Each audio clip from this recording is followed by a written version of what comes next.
Good evening. Welcome to the November 4th meeting of the Mount Vernon City School District Board of Education.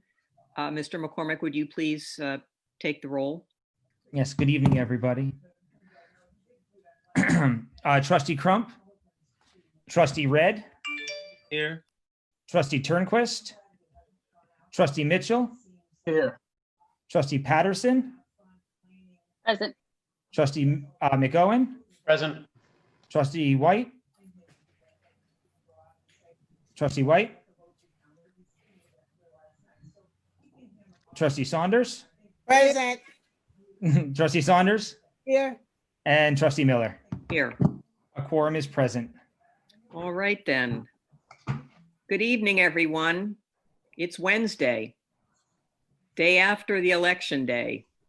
What a world. Anyway, do we have any communications from the public? Yes, we do, ma'am. We have one communication this evening.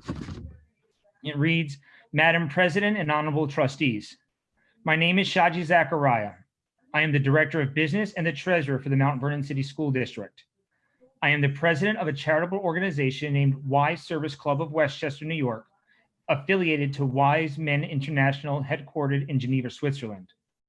This is to inform you and the Mount Vernon community that the club is pleased to donate 138 winter coats as its Thanksgiving gift to the homeless students who currently live in Vernon Plaza Family Shelter and West Help Shelter in Mount Vernon, New York, and attend the Mount Vernon City School District.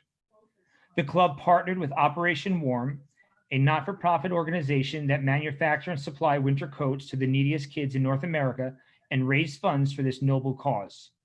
I would like to thank Dr. Lillian Reynolds, District's Homeless Student Liaison, for coordinating with the Director of Vernon Plaza Family Shelter, who has kindly agreed to have us conduct a small meeting to distribute these coats.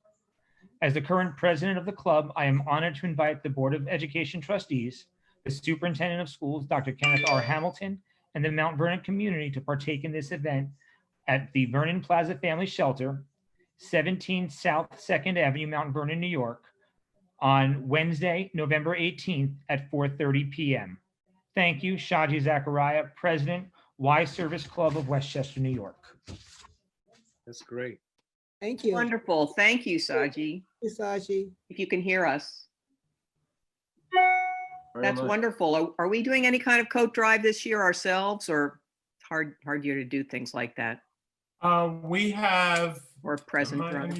yes, we've actually received some winter wear from Coach, one of the local retailers that we will be donating. Dr. BC's office has been coordinating that effort. We have coats, hats, scarves, shoes, and a few other miscellaneous items for our homeless population, which we will be scheduling distribution on very soon. But these are all Coach items. So these are high quality, very nice items that our children will be receiving courtesy of Coach International.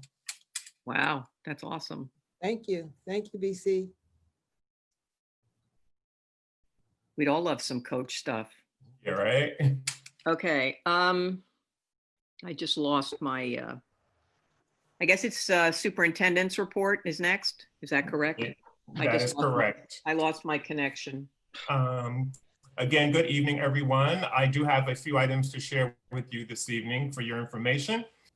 First of all, I don't know if you guys remember our student who sang at the at Mayor Patterson's inauguration, Judah Taylor from the Denzel Washington School of the Arts. Cowardly Lion.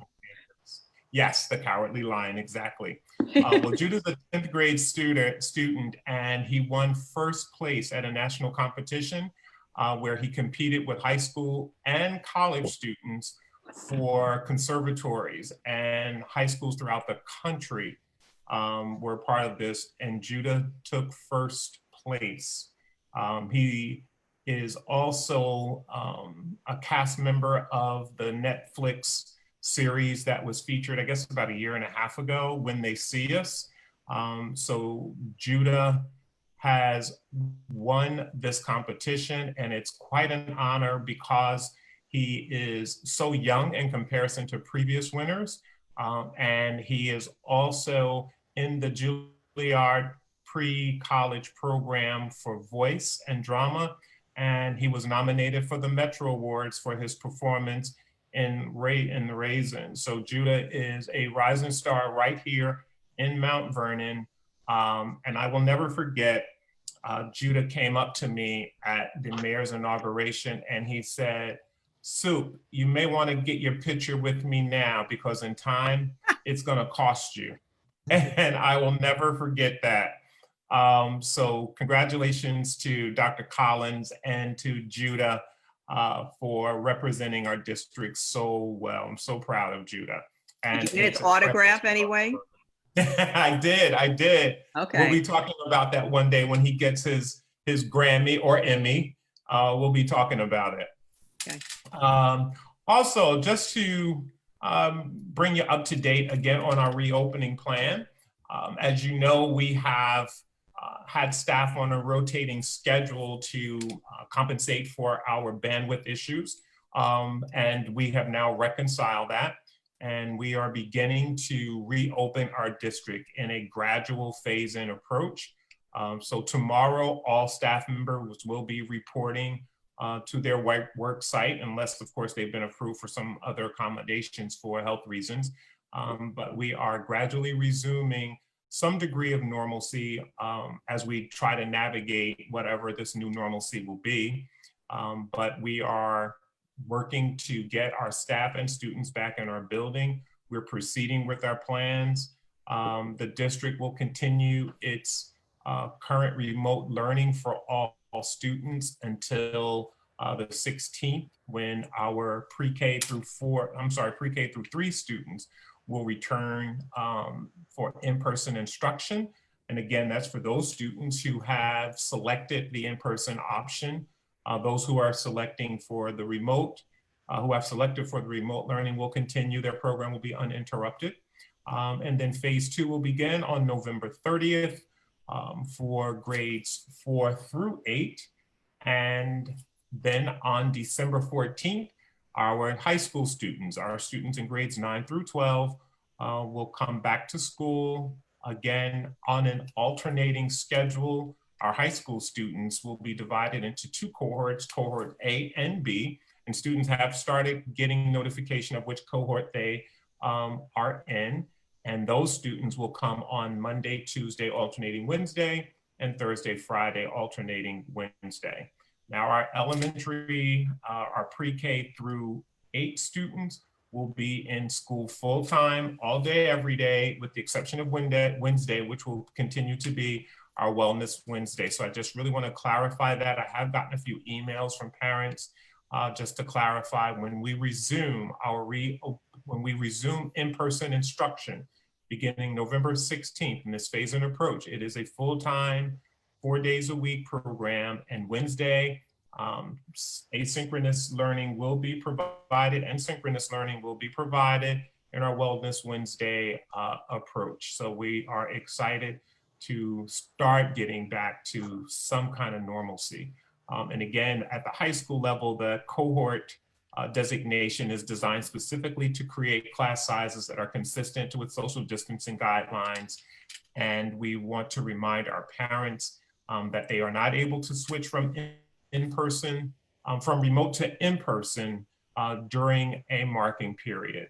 And so far, we've been getting, parents have been receiving their letters and they are confirming that they've received their letters.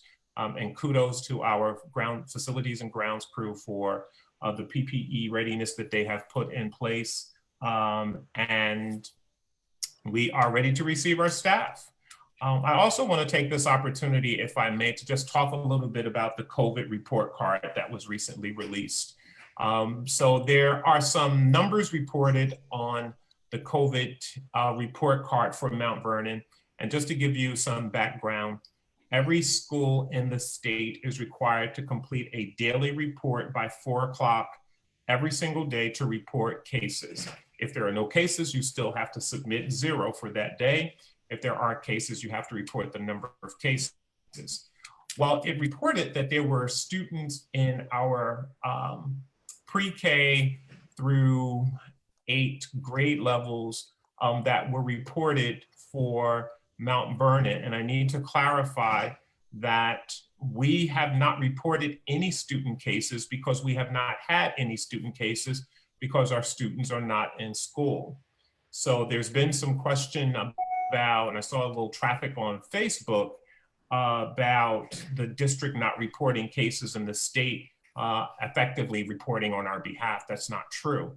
What's happening is if students go to the doctor, they go to the hospital, or they go to an urgent care center and they are testing positive, they also have an obligation to report. And part of their reporting process is to ask students what school you belong to. And if they say Mount Vernon City School District, they go in on our report. But it does not mean that the state is reporting cases that we are not. It simply means that we have no knowledge of those cases because they are being reported by healthcare professionals directly instead of the school district. I suspect, of course, when students start coming in, we will be reporting some cases because I think it's inevitable that there will likely be some. But there is no discrepancy in our numbers to date. We've been monitoring them. Joe McGrath is submitting the report for us daily. And I think we have a pretty good system in place for how we are reporting those cases. And that concludes my report. But before I go, I'm going to ask Dr. Gorman to come on briefly as part of my report. We have been asked to provide support to AASA, which is the American Association of School Administrators, the largest professional organization in the world for school administrators. And we have been asked to feature Mount Vernon as part of their transformational institute. Dr. Gorman, you just want to give more details since you've been doing all the technology part on this on my behalf? Of course. Good evening, everybody.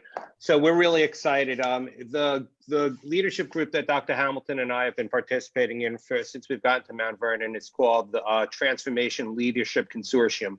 It's a group of superintendents throughout the nation that get to visit best practices in schools. And quite honestly, Mount Vernon has been a great beneficiary because we've gotten some incredible ideas from some of the really amazing schools that we've seen throughout the nation.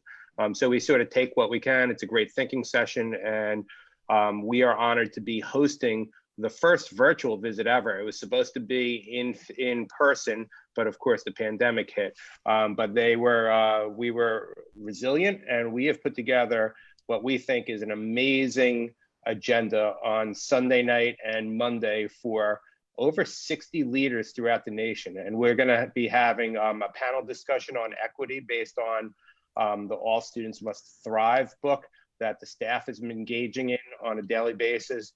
We're gonna have actually a live performance from the Denzel Washington School of the Arts. Dr. Collin is putting that together with Mr. McGrath and putting that whole piece together. We're gonna be doing classroom visits, virtual classroom visits of pre-K classroom before, we're gonna show a before and after, a virtual tour, a live virtual tour of Mount Vernon City School District on some of the renovations we've done.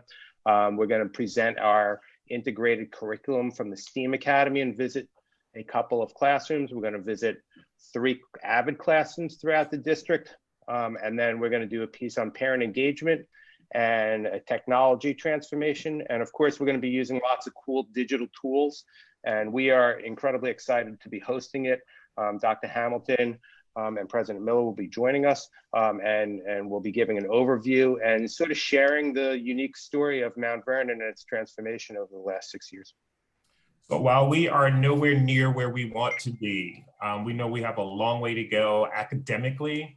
Our transformation has been extraordinary. And I would be remiss if I didn't take this opportunity to thank the board, because we would not have been recognized by this organization if it wasn't for your continued support and being partners in this thought leader endeavor that we've been on for the last 6, going on 7 years now. So I want to thank you, and thank you for the opportunity. And we are extremely proud of the fact that we have been asked of all the school districts in the nation that we have been asked to host this consortium here in Mount Vernon. So that's it for me at this time. That, Madam President, concludes the superintendent's report.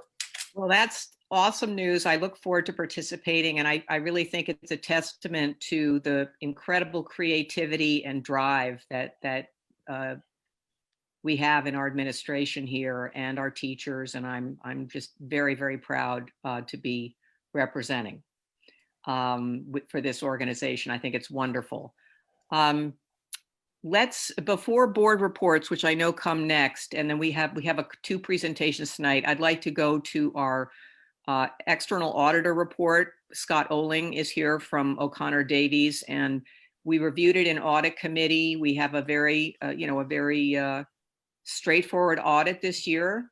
Thankfully, everyone did a great job in Ken Silver's department, and Scott took the audit committee through it last week, and he is going to briefly take it through us this evening. We promised he could go first, and I know he'll be speedy. So Mr. Silver, is there anything you'd like to say about this, or you want to just let Scott take the floor? That's fine. I'm very appreciative of Scott being with us tonight, and I'm ready for Scott. Okay, Scott, we're ready for you. And Dr. Gorman, are you putting up? There we go. There we go. Thank you. Well, thank you. Good evening, everybody. My name is Scott Oling. I'm a partner with the firm of PKF O'Connor Davies. I'm also joined on this Zoom tonight by Larry Feldman. He is the senior manager with the firm, and he was in charge of the day-to-day operations that we conducted the audit on late this summer and in early September for the school district. So the district is already in possession of our full audit report, and tonight what we put together here was basically a 10 or 12 page PowerPoint that summarizes some of the key items in that report. So on this slide, what you see, and this is more for those watching on Facebook and who are not familiar with how the school district is essentially constantly audited. School districts are probably one of the most audited organizations, in the country. You generally undergo on this slide 3 types of audits, although I could really add a 4th audit on here as well. You have an internal auditor who basically gives you reports each year, looks at areas that they deem could be of a risk related to financial information. And then as the board, you decide which of those areas you want that internal auditor to dive into and take a look at. So you have a set of auditors who do that. You also have claims auditors required by section, as you see, 1724 and 1950 of the education law. So every bill that is paid by the school district, other than payroll related bills, all go through a claims auditor to approve before any of those payments are made. And again, the claims auditor cannot be either the internal auditor or the external auditor. And then we are your external auditor. And our job is to perform an audit of the district in accordance with the New York State Education Department requirements, as well as following auditing standards promulgated by the AICPA. And because you get federal aid, a significant amount of federal aid as well, we also have to perform the audit in accordance with government auditing standards under the purview of the Comptroller General of the United States. And the auditor who I didn't list on here is, of course, you are always subject to audit by New York State. And they can come down pretty much any time and do whatever they want to do. So now we'll move on to the next slide. So again, what are our responsibilities here? As I said, to perform the audit in accordance with generally accepted auditing standards, to ensure that we can provide you reasonable assurance, nothing is absolute, but reasonable assurance that the financial statements are free from any type of material misstatement. We also provide communications to you that are required. We have to report to you if we find in the financial operations of the district any significant deficiencies or any material weaknesses in your processes and procedures, or just we also report to you any type of ministerial type control deficiencies, and I'll discuss that when we get to slide 10. We advise management of the appropriateness of various accounting policies and their application, and we noted that these appear appropriate for this district. And we are required under auditing standards, if we come across any thing that looks like it's fraud or illegal, we are required under our standards, auditing standards, to communicate those to you as part of the audit. And I am happy to report that we did not come across any instances or allegations of fraud during this audit.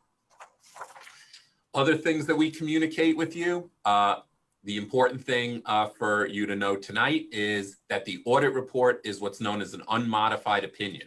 And that is what's known as a clean opinion. It's the highest form of assurance that an auditor can provide any audit client. It basically says that we believe these financial statements fairly present what happened in the district this year. We do review, even though we're not the internal auditor, we do review on a macro level your internal controls, because obviously if those are not appropriate, then the numbers that are produced by that system could be incorrect. There are a lot of estimates and judgments that are part of any financial statement. We have to review the significant ones, and based on that review, those all appeared appropriate to us. Unlike many of my clients, the books were very well maintained here, and we did not make any audit adjustments to the numbers that were initially provided to us by Ken Silver and the finance department. The finance department also prepares a management discussion and analysis that provides some explanation as to the whys of the numbers, what happened in the financial statements. And I'm happy to report, and is also required for us to report, that we had no difficulties, with management, no disagreements with management during the audit. And for our purposes, we don't feel that, our independence as your auditor was impaired in any way. So now we're going to get to the two important slides of this presentation. These are the numbers for the district this year. This is your general fund. This is the fund the voters vote upon to authorize you to operate for the 1920 year. There's much more detail of these numbers on page, as you can see at the bottom there, on page 59 of the full audit report. But this year is really kind of a tale of two sides, both the revenue side and the expenditure side. So when you look at the first line here, you could see that you estimated revenues from all sources, property taxes, state aid, and various other revenue areas at $250 million. Unfortunately, the revenue this year only came in the third column there at $237 million. So what happened? We had almost a $12.5 million shortfall in revenues. Unfortunately, you are really not in control of your revenue side of the budget. Most of it comes from property taxes and state aid. So what happened this year? Property taxes came in $10 million short. This is, really you, up until this year, essentially rely on the city to collect your property taxes and remit them to you as collected.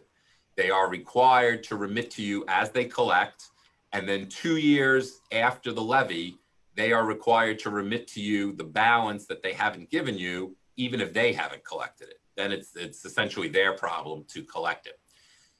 The issue that occurred this year is your receivable of taxes from the city increased dramatically. It increased to almost $30 million that you had not collected as of June 30th from the city, much higher than the receivable that was due you last year. Under accounting rules, we're allowed to go out 60 days after the year end and see if they paid you any of that money, essentially in July and August, and treat it as if it was paid by June. So they did make a payment to you of about $13 or $14 million in July or August, which essentially brought your net, uncollected taxes down to about $16 million. Because that cash was not collected by the district, it cannot be in your revenues yet. So we have to make an adjustment every year to what was not collected. That same number a year ago was only about $6 million, and now it jumped to 16 million. That difference, that $10 million increase, is essentially a negative adjustment to the taxes. At some point, you will collect that money because by law, they are required to make you whole 2 years from now. But the problem right now is that it's very difficult to get reconciliation reports from the city based on, you know, the current relationship with the city. So at this point, there's nothing we can, you know, do from an accounting point of view. The money didn't come in, and now we're, you know, as I said, we allowed July and August to count as if it came in June, but now we're through another 2 months, September and October, and there hasn't been any additional monies provided by the city on back taxes. So that is obviously something that has to get, eventually has to get reconciled and resolved, and you do have to be made whole for this. But until that time, we can't recognize the revenue. The other issue that came up this year, oh, I'm going to stay on that same page, I'm sorry. The other issue that came up on the revenue side was state aid. As you all know, the governor had the power to reduce state aid payments by 20% to deal with the revenue shortfall that the state has experienced because of the pandemic. So basically your state aid has come in about $2 million short, of which about 1.3 million was caused by the reduction in the, you know, the 20% reduction. If that money is eventually restored, it will, you know, get restored to your fund balance. On the expenditure side, which is what you do have control over, you'll see some good news is that you expected to spend 251 million and you spent 241 million. So you spent almost $11 million less than what you had budgeted. Most school districts that I, you know, audited this year experienced the same thing. Obviously, with the buildings closed, you know, there were certain savings. You know, certain operating costs to operate the buildings were not there. Maybe some overtime was not there. Certainly, transportation costs were significantly reduced because, you know, the school buses were not running. So for stuff that you had control over, you managed those expenses in this environment, and you ended up with $10 million of savings. The other thing I did want to point out on the sheet is the line that says transfers out in the other financing sources and uses section. You see the original budget had about 4.9 million, and the final budget and the actual had 5.5 million. So it was an additional $550,000.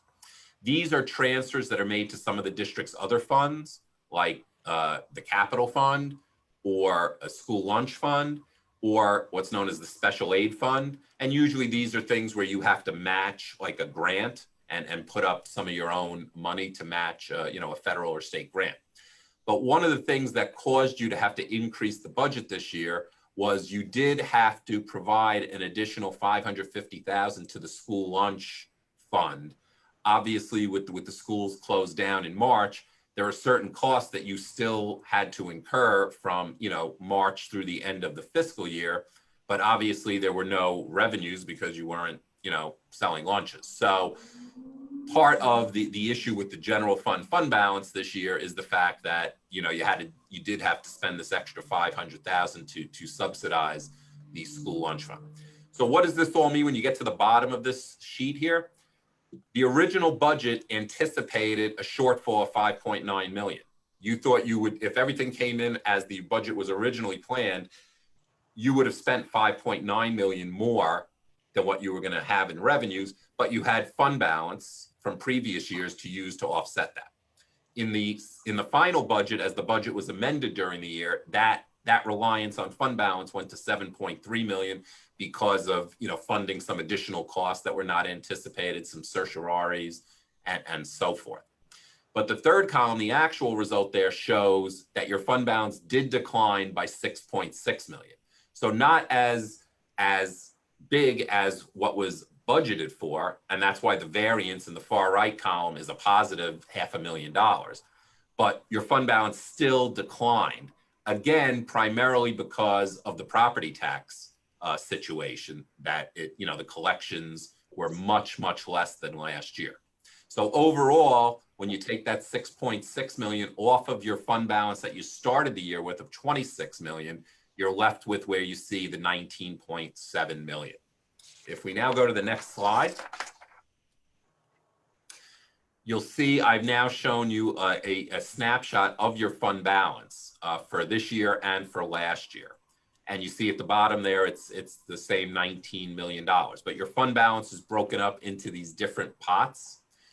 The first pot, for the current year, the restricted area, those are the portion of your fund balance, which is about almost 75% of your fund balance is restricted. These are created under general municipal law or education law, but all through actions of the Board of Education. So none of these things could exist without board action. And what you see is you have tax certiorari money set aside for 3.3 million, down from last year, but these would be, this would be a pot of money for you to use if you have to pay a certiorari claim. Years ago, the district had no money in this reserve and had to keep borrowing to pay certiorari claims. Then there's a small amounts set aside for employee benefit accrued liabilities. These are vacation and sick time that are owed employees, with some portion of it being used to help balance the 21 budget. You have monies for the retirement system. This is the employees' retirement system. So combined, you have about 800,000, 900,000 for retirement system contributions, of which you see that you use 390 in the 2021 budget. Small amount for unemployment benefits, the big amount for debt service. So some of these are required based on bonds that you issue, the interest that's earned on those, unspent capital money has to be used to retire your principal and interest obligations. And you're using 4.8 million of the almost $10 million that's available of debt service to balance your 21 spending. And then a small amount for workers' comp. There's a small amount for purchase orders that carried over into the next year, 128,000. And then you used an additional $6 million of fund balance to again balance your 21 spending plan. So if you take all the items that I marked with a 1, you see that for this year, you used $11.5 million to balance your 2021 spending plan. So that means your plan for 2021 is adopted, expected to spend 11 million more than what you were going to take in revenue. And you said you were going to use fund balance, your savings account, to fund that. So that's a large increase over what you used last year. What that left, though, because of the property tax collection problem that obviously was not anticipated in the spring, is that you actually essentially over appropriated fund balance that essentially did not exist because of the tax situation. So you actually have a portion of that that's really a negative number of $1.3 million. And that's why you see there's no money on the unassigned line this year. Usually that line can have up to 4% of your budget amount, which in your case would be somewhere around $10 million. So one of the things in talking to Ken and the folks in the business office as we were winding up the audit and moving towards issuing the report is, we were advised that the district did take some measures after this budget was adopted for 2021 over the summer to reduce the budget by about $7.5 million to account for a possible 10% reduction in state aid that, has been threatened, even more has been threatened, and some has already, been deferred, some of the payments from the state. So, that was certainly prudent. And obviously you're really going to have to manage the expenditure side of the budget this year with the uncertainty of state aid, with potential, other reductions of revenues. Interest earnings are going to be much lower this year. Interest rates are near zero now. Some of the other revenues that you get in, even you began this year collecting your own property taxes instead of having the city do it. So, you're getting the money, right away. But, if people are struggling, to pay their bills this year, you could see, a slowdown in property tax collections. So it's going to be more important than ever for the district to really manage this, this spending level. The only other thing I just wanted to point out, and this will be very quick, we have to report in your financials your post-employment benefit obligations. These are the health obligations that you pay in retirement for people who've earned that benefit. The actuaries come up with this number. It is not reflected in your general fund that we just went through.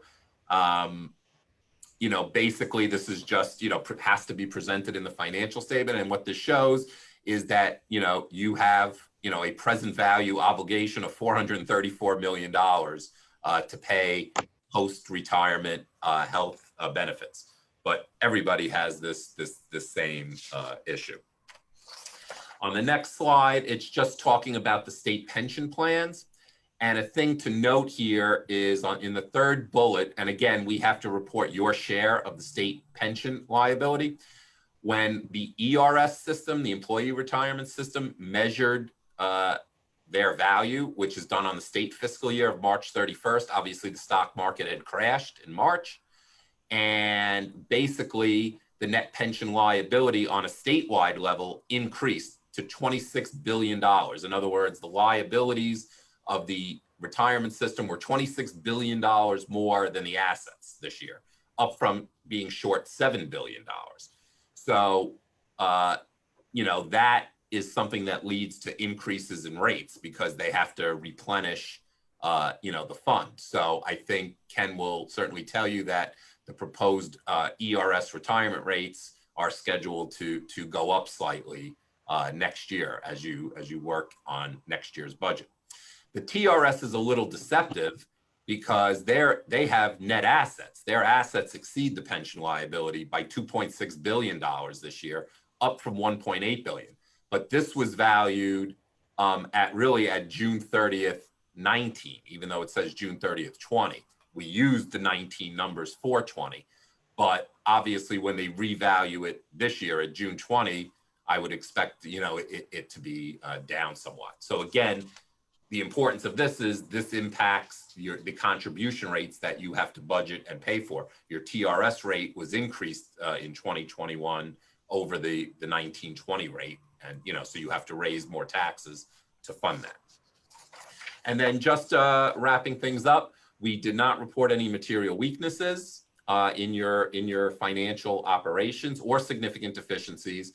We did report a small control deficiency, which is like a low-level ministerial thing. And if you go to the next slide, you will see that basically we just wanted to report to you that the school lunch fund was still in a deficit, even though we did transfer. You transferred, as I mentioned earlier, $500,000. So, the fund would have been in about a $700,000 deficit.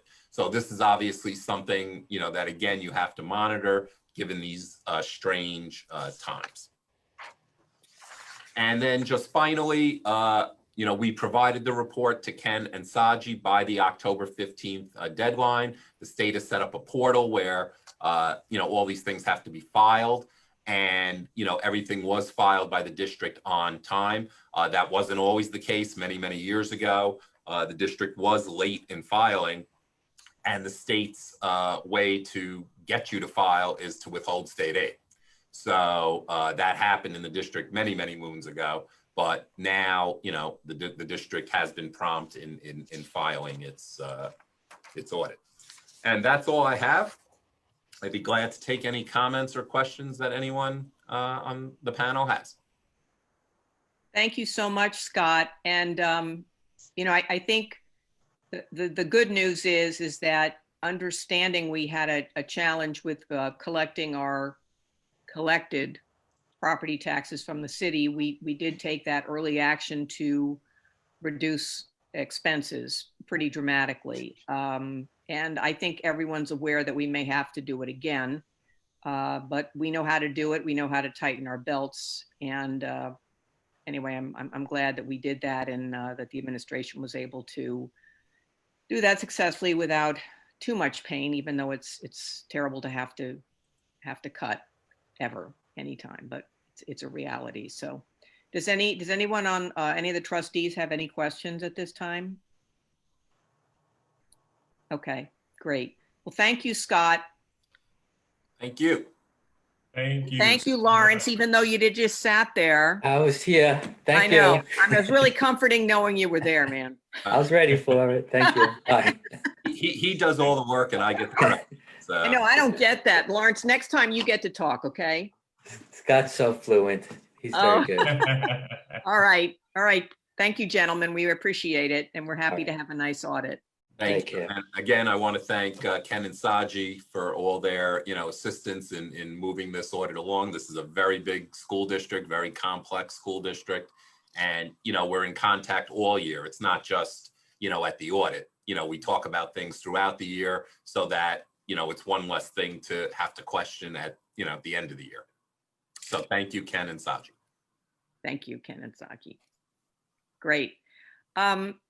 Let's go with the change order presentation next, and then we'll have board member reports. Sure. Ken Babiello will facilitate this part of the conversation for us. Mr. Babiello? Sure thing. Good evening, everyone. How are you? Good. How are you, Ken? All right. So let me share my screen here. Give me 1 sec.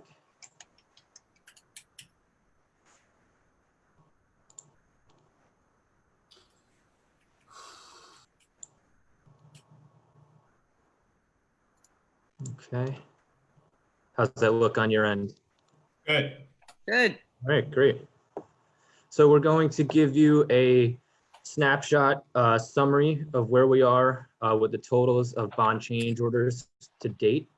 And hopefully this answers any questions you have currently and really puts it in perspective where we are overall, which I think you'll actually be pleasantly surprised with some of the outcomes. So getting into it, I wanted to start really quickly just with a status update on the projects overall. As you can see, we are basically complete or substantially complete with all the projects now that we're into the fall of 2020, which is great. As of today, staff was in Mandela setting up their classrooms. The Hamilton Science and Emergency Lighting is wrapping up in the next week. And the IT and security portion of Mandela and Mount Vernon STEAM Academy is wrapping up as we speak as well. So some of the context I thought was important to highlight with regards to the change orders is given the age of the buildings we're dealing with. As we know, many of the buildings in the district are of the vintage of 100 years old. And given the extensive scope of work of several of these projects, generally speaking, we used a 10% contingency for the construction budgeting. So this is typical in these types of renovation projects to account for discovered conditions, asbestos, as well as inefficiencies of working in some of the buildings while they were occupied, which, as we know, was an issue with Thornton in particular. Some additional notes, and I know often a question that's brought up is the general types of change orders or reasons for some of the change orders. So as I was describing, in most cases, the change orders are a result of discovered and or field conditions, conditions of the actual building that we encountered during construction, many of which are just not feasible to uncover ahead of time. We were able to overcome a handful of major discovered and emergency conditions, such as the masonry issue at the Mandela project, while still remaining within our overall 10% contingency. In comparison, a handful were the result of issues with the construction documents, and we are working with our consulting team to address that, as well as some items are just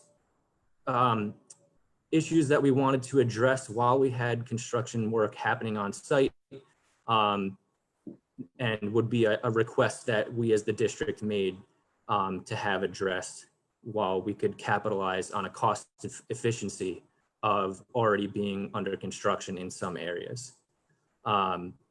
This may not be specifically noted in the summary spreadsheet, but most often I describe that during my regular change order summaries to you all. And if there's ever a question, we can address them.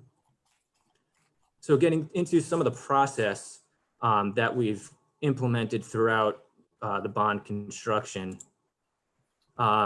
it became clear as the projects went on that we were encountering a number of field conditions, and it became clear that contractors were seemingly taking advantage of the bid process and submitting exaggerated proposals for additional work during construction. So what we ended up doing, I think in the beginning of 2018, if not a little earlier, was really implementing an arduous review, negotiation, and approvals process for all change orders.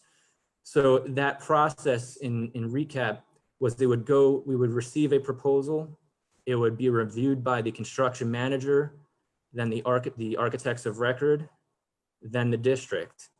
At that point, it would go to the administration for sign off, and then it would be placed on the board agendas for your approval. And then they would be formally submitted to the state.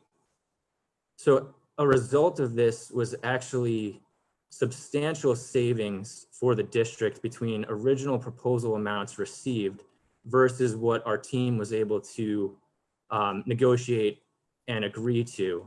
So in the example of the Mandela project for the general contractor, which you'll see in the summary spreadsheet has a majority of the costs associated with it, is we actually reduced the total proposal costs by $2.3 million for the district. And overall, what you're going to see is 33 of the 34 projects we've completed throughout the bond were under the 10% contingency usage. So getting into the specifics of the data, what you're going to see next is a graphic grouping by contingency usage, and then the breakdown by individual project and contractor. So here, the first batch of projects, which is shown in the orange and black, if you read sequentially left to right, 17 of the projects had no change orders or actually had credits issued back based on the contract amount.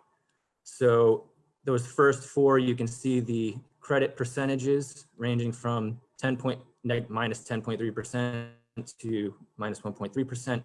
And those projects included the phase 2 IT and security, the 7 schools flue liners, the Thornton roof replacement, Trap Hagen building code upgrades and science room renovations, and making our way to the second batch, exemplifying some of the zero change order projects. They include several of the ceiling abatement projects in the district, the Ed Center renovations, phase 1 and 2, mechanical work in Hamilton School. Moving on to section 3, 13 projects represent a 0.5% to 8% usage of contingency of the change orders. Those projects ranged from IT and security at Mandela and STEAM to Hamilton Science and Building Code upgrades, the Mount Vernon STEAM Academy renovations, both exterior and interior, the 5 schools elementary school renovation project, the Pennington addition and renovation, and the Graham project. And then lastly, section 4, there were 4 projects above 8.7%. Those include Mandela High School Fields Phase 2, the Graham site work, and the Thornton renovations. So getting into the line by line data that represents those summarized graphs, what you're seeing here is the project, the trade contract. So the electrical contractor, general contractor, mechanical, plumbing, etc. The name of those contractors, then the original contract amount, followed by the number of change orders per contractor, the total costs respectively, And then the second to right column is the total construction contract cost plus the change order, total change order costs. And highlighted in yellow is what that percentage is of contingency. So one thing to note, where it's blank, those represented 0 change orders on the project.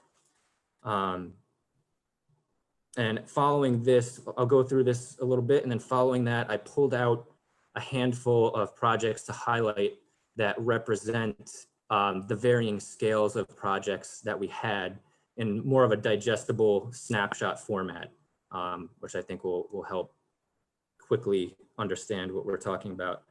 But one of the things that becomes pretty clear is it's particular projects and particular contractors where we had the bulk of our issues. And it's not an issue that we experienced across the board on the 34 projects.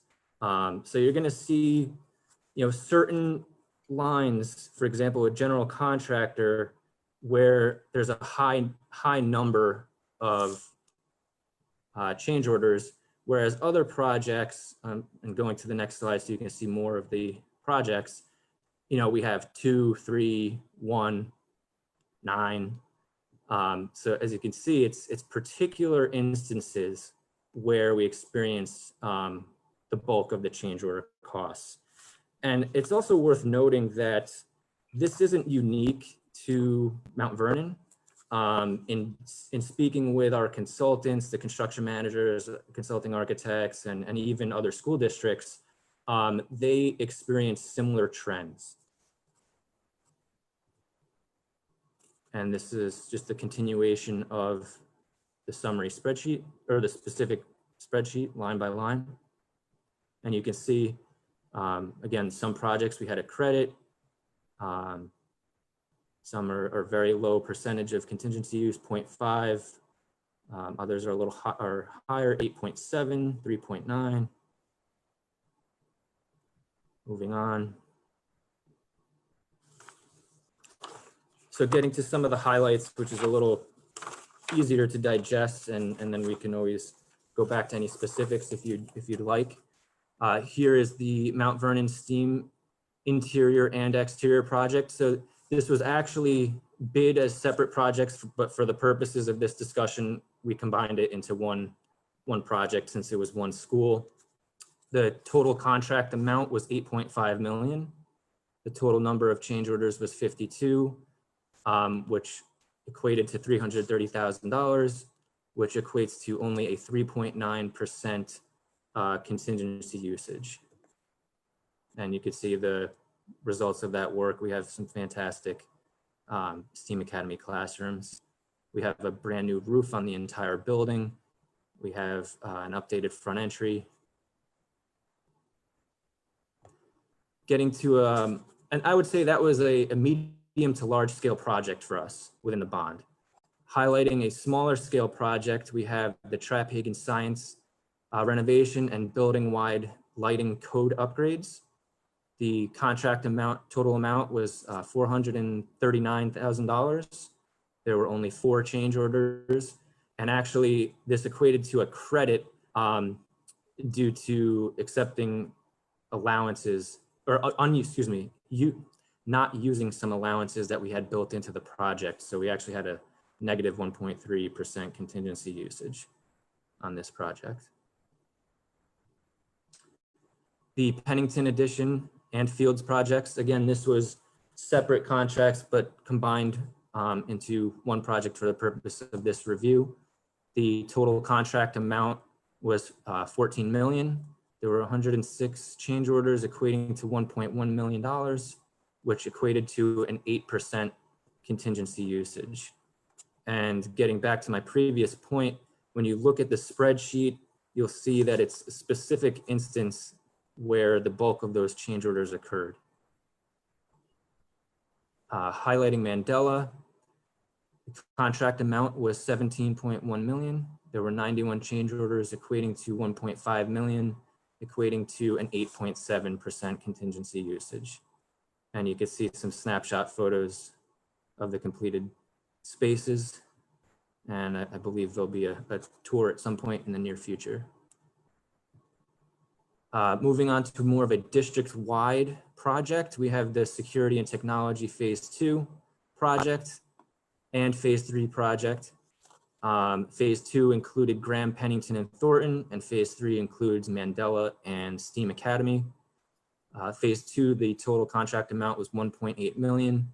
We had 8 change orders, and we actually ended up with a net credit in the end. And for Phase 3, the contract amount was 2.3 million. We have 1 change order to date for $10,000, which equates to a 0.5% contingency usage. So to reiterate, 33 of the 34 projects completed were under the 10% budgeted contingency usage. And that concludes the presentation, and I'm happy to address any questions. Excellent job, Ken. Very, very well done. Thank you, Very Ken. detailed. You're welcome. Do any trustees have any questions? Trustee Saunders, I know, and Trustee McOwen raised his hand. I don't have any questions. I just want to say thank you. What a well done report. That was a really great way to show the data and the breakdown of the change orders over the projects. And it shows the strength of the management that your team has done and Mr. Silver. So thank you for that. And thank you again. That's a great way to see the data all in one shot. And I think congratulations are in order. I mean, that 10-minute presentation represents years of work, years and years coming to a successful conclusion. So big kudos to everyone. And I think, like you said, you know, where we did have the higher change orders, we know what those reasons are. So yeah, it's great. So thanks so much.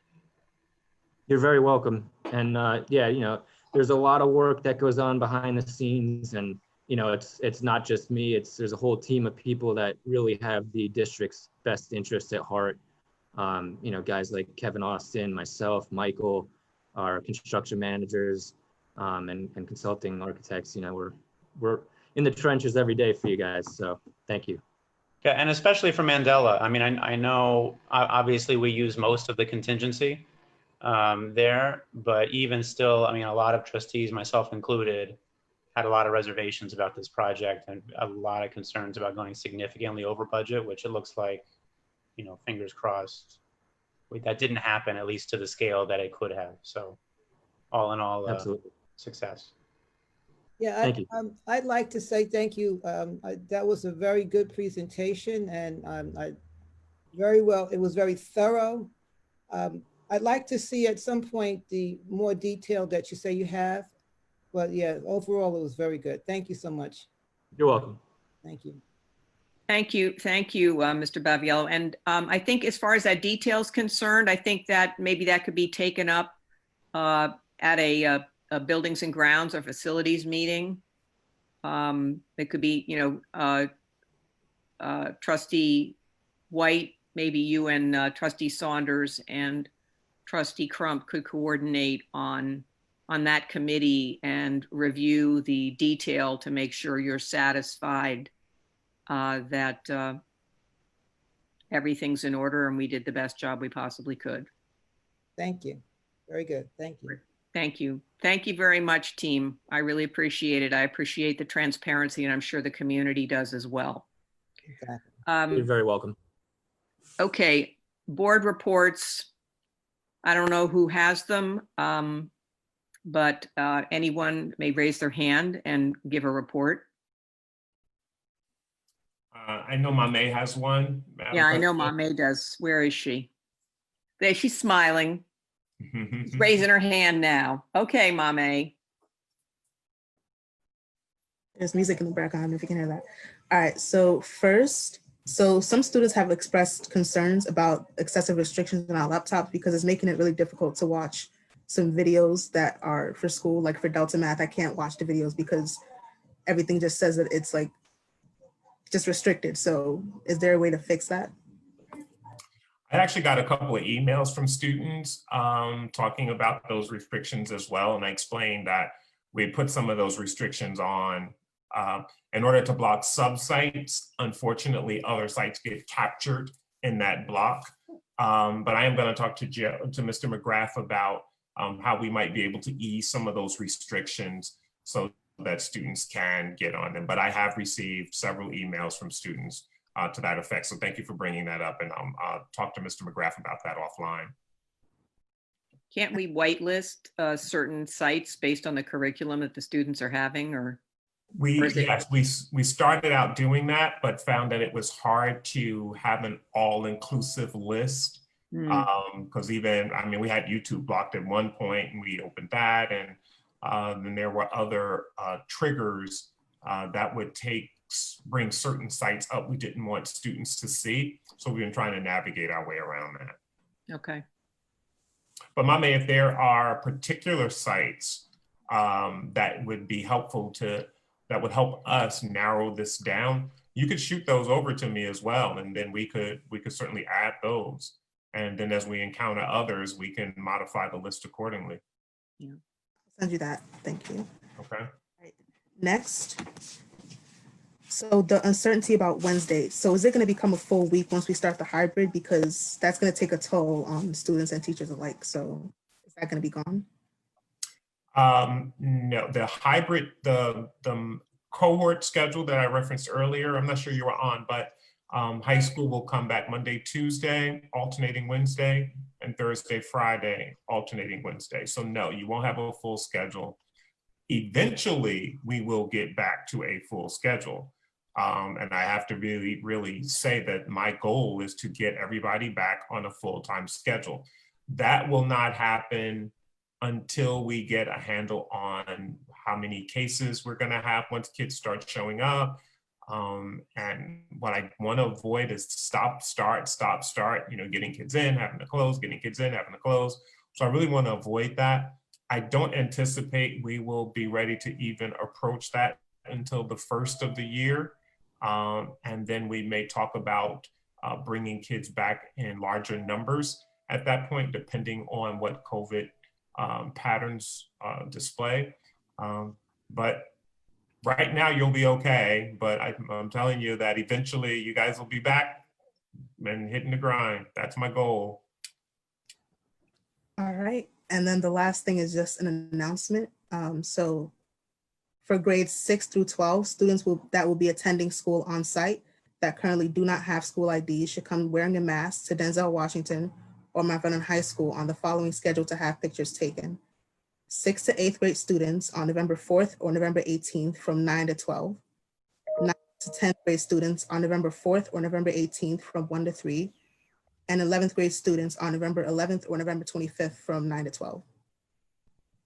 Great job, Mame. Thank you for that. And by the way, we mailed that schedule out, but we do know that there are some challenges with our delivery system in Mount Vernon.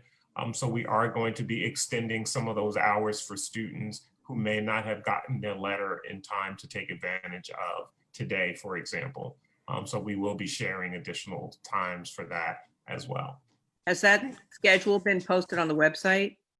It is. It's posted on the website. Students have it. Principals have it. It was in my robo. I did a video message as well. Other than that. That was it. Thank you. Mame, how are the college applications coming? Rough. I just finished my early decision for Questbridge. So now I'm doing Common App and Questbridge RD. So I have about a month to apply to 27 schools. Wow. Yeah. That's a lot. We know you're well prepared. You're going to be fine. Thank you. Thanks, Mame. Dr. Hamilton, do you have a head count of how many children are going to be coming in school physically? I do. I don't have it at my immediate disposal, but I do have that number. We have calculated on how many students can be in each classroom based on the number of seats and the square footage of every classroom. So I do have that. I just don't have it at my immediate disposal. So we're getting a lot to come in. A lot of them are coming in. No, it's not a lot, actually. We're we're probably around, what, 30%, would you say, Jeff? I would say we're about 50-50. Okay. Okay. Thank you. Can I ask a question? Yes. I have a question for Dr. Hamilton and a question for Mommy. Dr. Hamilton, can you just clarify again on the Wednesdays for elementary and for high school? Are people, so for the elementary school kids, are they physically coming into any buildings, or is everyone doing exactly what they're doing now, which is half day remote? And then for the high school on alternating Wednesdays, is that alternating physically in the building or alternating from home? Great question. Thank you for that clarity. Elementary students are doing what they are currently doing, and high school students are showing up. They're in person on their scheduled Wednesday. So every other Wednesday. Every other, correct. Depending on their cohort. And my question for Mame is just generally, I'm just curious, what's your sense among the high schoolers about the restarting and the back and forth? I mean, are people feeling anxiety? Are people feeling excited? Like, what do the high school students think, do you think, generally? So most of the teachers have taken a poll in our classes, and it seems to be about a 50-50 split, which is what I expected. So about half people are going to school, the other half are staying home. And the ones that are going to school don't seem nervous, but they don't seem excited. Like they don't want to go back to school because like being at home, there's a little bit of an ease that comes with it. But pajamas. COVID, there seem to be enough provisions in place, so they don't seem scared about that. They're just like a little confused about the Monday, Tuesday thing because they think that 2 days is not enough or something like that. But the ones that are at home there's nothing changing, so we're fine. But the ones that are going to school, they're still a little like iffy about the 2 days thing. But besides that, everyone seems about as much as you'd expect seniors to feel about school. Exactly. Wow. All right, Good answer. Good answer. Do any other trustees have a report they'd like to make this evening? Okay. I just had, one thing. Yes. Some of the parents were asking me about will the students be checked when they come into the school starting the 16th? And I spoke to Dr. Hamilton, and he did explain to me, and I just want everybody out there to know that they do have at least 3 thermometers per school. And in the upper classes, they will have about 4 thermometers as well. So, they will be checking the students coming into the school, just so you know. Great. I think, after seeing the presentation 2 weeks ago that Mr. Policio did, I feel very confident that we're doing everything we can, and we just need to rely on the community to do their part as well. So there will be blips, but thank you. All right, so, I know what I wanted to do. Mr. McCormick, so we saw the audit presentation. I think we're in good shape. We always have to be mindful, and I know the budget committee is on this about with Mr. Silver and Dr. Hamilton, in the event that we need to, we may have to ratchet back further. Hopefully we won't, but I think we're doing a great job with what we have. We're making the best of it, and I really, really do appreciate the flexibility on that front. On that note, thank you for that trigger for me, President Miller. We are in desperate need of substitutes and teacher aides. We are doing a massive job opening opportunity for our community. We have street signs that are going up. We have taken out ads in local papers. We really need people who are interested and will pass a background check to be a part of our hiring process, to be substitute teachers or teacher aides, because we want to support our teachers who are going to be in both worlds, their virtual and their remote, virtual and in-person instruction. So we want some supplemental supports available for them. So we're trying to streamline our hiring process so that we can get as many people on board as possible. New York City did a massive hiring, so it kind of drained the pool of available candidates. So we're reaching out to our citizens and looking for people who may be eligible to be employed in the district, at least on a temporary basis, so that we can get more people in our district on our payroll. And we have been able to identify through some cost-saving measures, funds that would fund this so that there would not be a impact on our budget and compromise what we've already been asked to do. That's great. Excuse me, Dr. Hamilton, where would they find this posting at? It's on the district website under what, Ms. Tiggs, what heading does it, is it on the website? Actually, to apply, it's faster if they just go to OLAS. If they Google OLAS, they would find how to apply, because all applications still have to go through OLAS. So the district website just leads them to OLAS, but it would go to OLAS? Yes, sir. OLAS. Okay, thank you. Yes, which is BOCES or the Lyric Lower Hudson Valley jobs. And so those street signs are actually going, I'm calling them street signs. What are they actually called? Lawn signs. What are lawn signs? Thank you. That's the word, lawn signs. Those lawn signs will go up tomorrow. They started coming in today. So you'll start seeing them pop up around our community. So if you know someone who's looking for a job, we encourage our citizens to apply. Great. That's great. Where was I? Oh, yes. So I just wanted to let you all know that the Mount Vernon Educational Foundation website is live. I spoke with Mr. McCormick today, and this is our homepage. So we've got it's very colorful. We're using if you could scroll back down again, Mr. McCormick, yeah. So if you, we using all district photographs. We're hoping to generate a lot more photography, but it's functional. We have stuff under, all the drop downs for these prompts. Donating, we've managed to, we identified a mechanism other than PayPal, so that we don't have to give a portion of the money. The portion of the money doesn't go to the vendor. I don't know how long it'll last, but it's great for now. And so I encourage you all to go to visit it. It's mtvernon.org. We will be linking to obviously to the district site.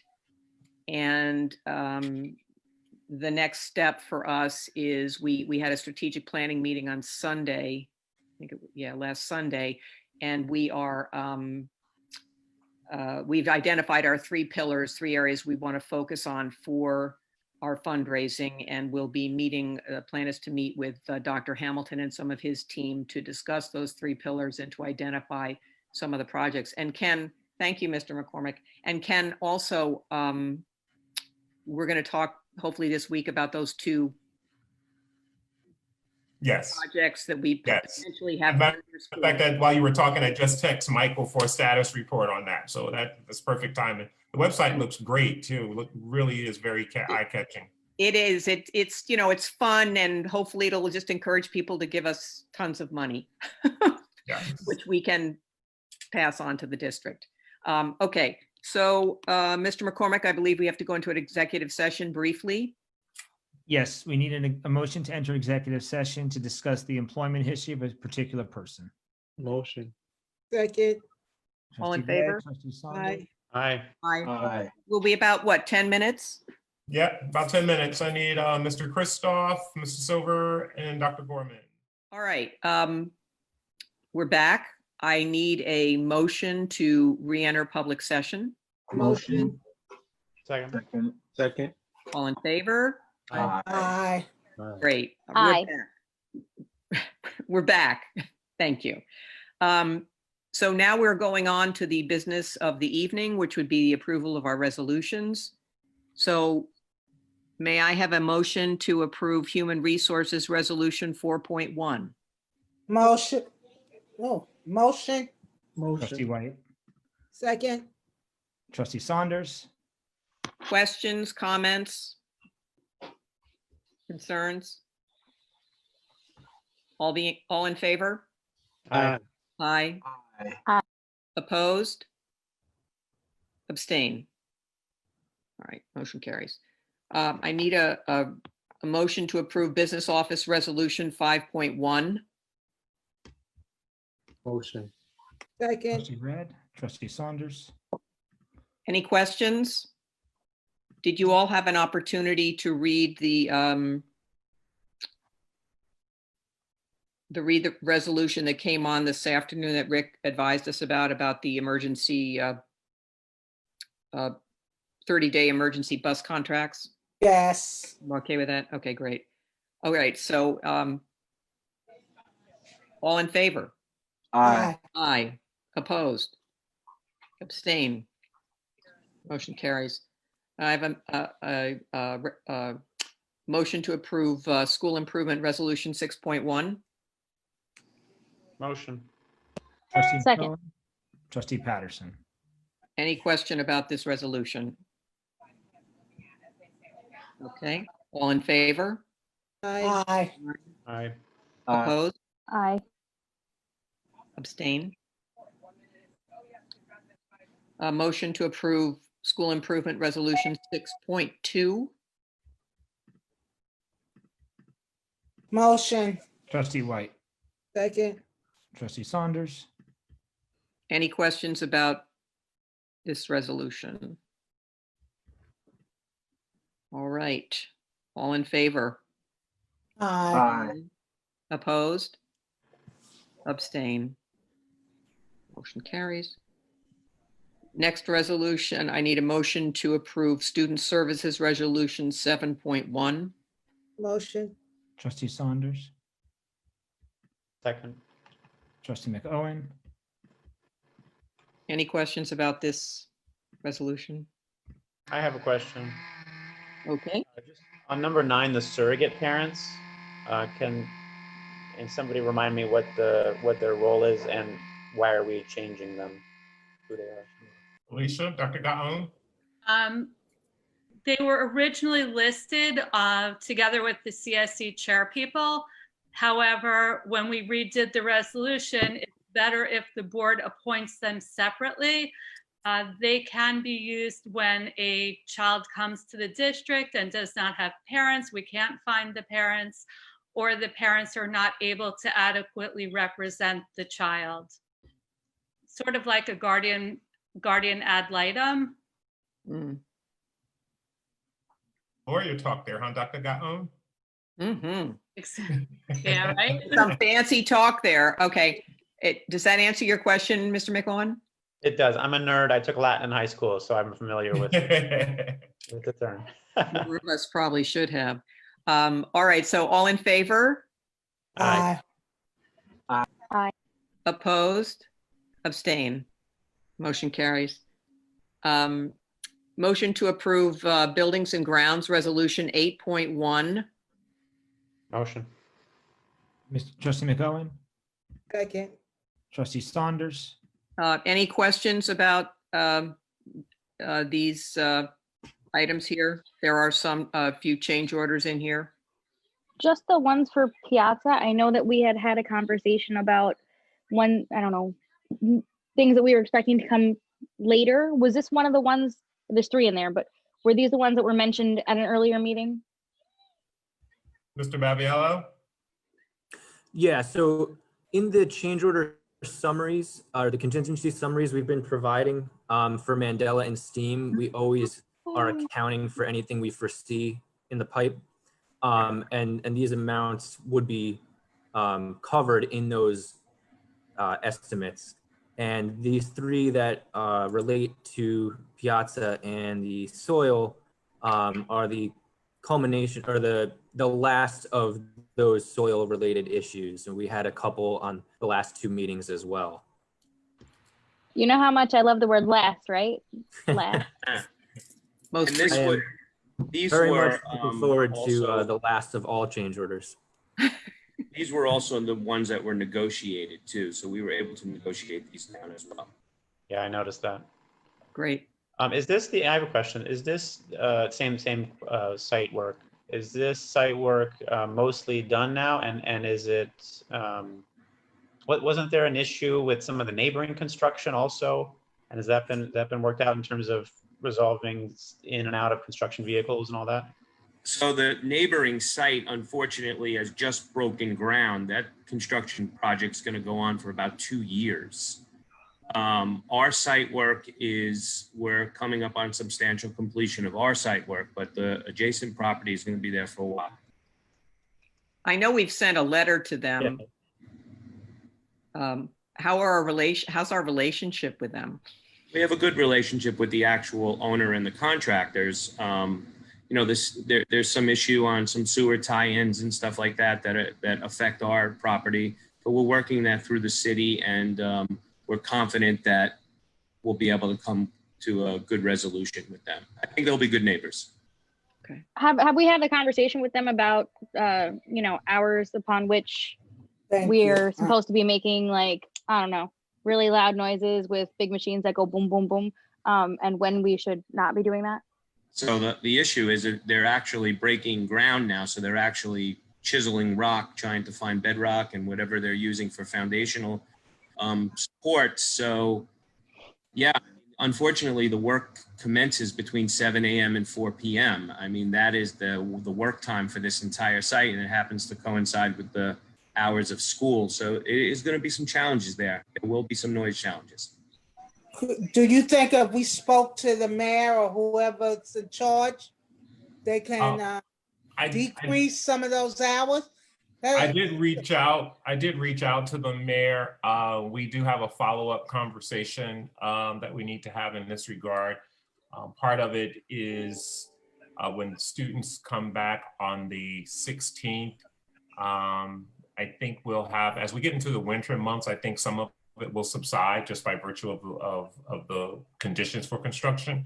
But I'll be talking to her in greater detail and see if there are any restrictions we can, or any parameters. How about that? That's a better word. Any parameters we can create that would be more conducive for them accomplishing what they need to accomplish and for our students to be able to learn and teachers teach. Yeah, like maybe there's hours like in the middle of the day, maybe lunch, like the lunch hours would be where, like, listen, can you try to keep your really loud stuff around 11 to 2? Right, exactly. And that way our kids have hours on either end to focus. Right. I'll keep you posted on my progress with President Howard. Yeah, Mike, I mean, I guess it's a timing issue. Once somebody just said, if they don't pour the foundation in the next 6 weeks, it's probably not going to happen until the spring anyway. Right. We're going to be doing a whole lot of jackhammering. Sure. But the students don't come back to school. Oh, that's Mandela, right? They're going to be back. Yeah. Huh. November 16th. Yeah. Other than the noise issues, though, are we aware of any easements or utility tie-ins or anything that's going to require them to jackhammer our parking lots and our property to get to something? So not parking lots. So there is a sewer tie-in, a stormwater tie-in actually, right at the base of their property. So there is going to be, we foresee that there will be a change order there as well. We're going to have to move. We're working with the city to see whose responsibility it is, but we do have to move one of our main tie-ins from our roof drains. Now, manhole was existing and we tied in, but simultaneously they came and said, this is where our building ends. And that is exactly where that manhole is. So the responsibility now is in question on who's really responsible to move this. Does the city have some part of it? So we're negotiating, we're working with the city. We're going to use Dr. Hamilton's help with the mayor and see if we can have a swift, not expensive resolution on our end. How will this, Mr. Felicio, will this, hopefully this will not impact the student drop-off? No. So no, it's further down the road. This is at the corner of street. Whatever that street is below. Yeah, it's right at that corner. So it's completely off our property at the corner of their property. So it's nowhere near where we're gonna have bus drop-offs or anything. I'm just thinking about construction vehicles, et cetera, so. For them, all right. It I have is, a question regarding safety measure. I mean, they're doing all of this jackhammer and breaking concrete. They just ruptured. I thought we just ruptured the gas line in the last couple of weeks. I thought there was some pipeline that was ruptured while they were working. At some point, that's not, while that construction is going on, is not school business. That's very close to our kids that are returning to school in Mandela Building. How safe is it going to be for them the next time somebody decides, oh, let's jackhammer through the ground and rip open something else?